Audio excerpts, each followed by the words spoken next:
C'est à partir de l'âge de 5 ans que les enfants commencent à se préoccuper de leur apparence physique. Ils sont petits, à 5 ans. Après ça, chez les ados, c'est un ado sur 2 au Québec qui est insatisfait de son apparence physique, qui veut changer un aspect de son apparence physique. L'obsession de la beauté, la pression liée à l'apparence physique, la diversité des corps, ce sont tous des thèmes qui vont être abordés lors de la tournée régionale sur l'image corporelle dans le cadre de la Semaine témiscamienne de la santé mentale. La semaine prochaine, ce que ça soulève, c'est notre volonté de sensibiliser les gens à un thème relié à la santé mentale.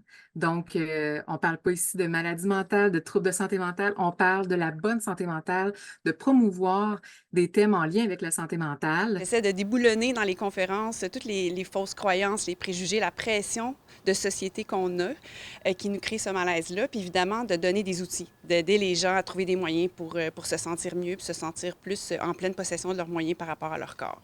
Les troubles d'image corporelle ne datent pas d'hier, selon la docteure Stéphanie Léonard. Toutefois, les réseaux sociaux auraient, selon elle, une influence considérable sur les perceptions que les femmes et les hommes ont de leur physique. Depuis l'arrivée des réseaux sociaux, on voit qu'il y a quand même une augmentation de l'inconfort corporel, évidemment, parce que les mêmes messages qui étaient malsains avant, bien là, sont multipliés et exponentiels.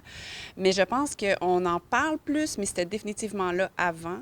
Je pense que c'est de plus en plus jeune, par contre, qu'on voit des difficultés au niveau de l'image corporelle. L'objectif des conférences est principalement de lancer un discours positif de l'apparence, mais aussi de guider les intervenants pour leur permettre à leur tour de mieux outiller la population. On va, nous, les intervenants, être formés également par Dr Léonard.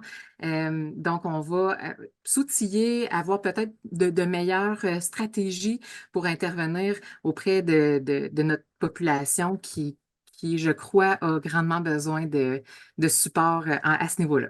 La tournée de conférences va donc se poursuivre en fin de semaine à Val-d'Or et à Rouyn-Noranda, ainsi que lundi à Ville-Marie. Kémilia La Liberté pour RNC Nouvelles.